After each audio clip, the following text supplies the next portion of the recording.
Welcome back to another technical deep dive here in the debug zone.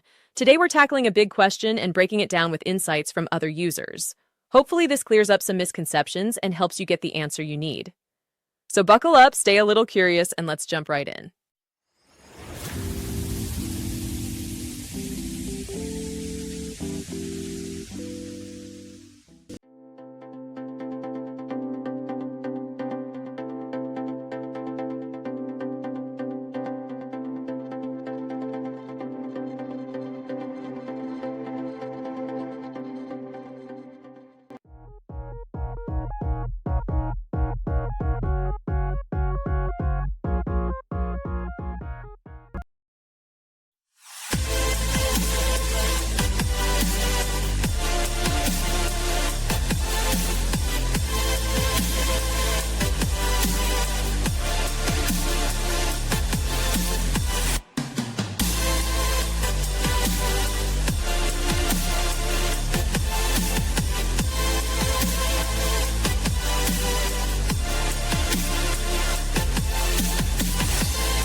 And that's a wrap.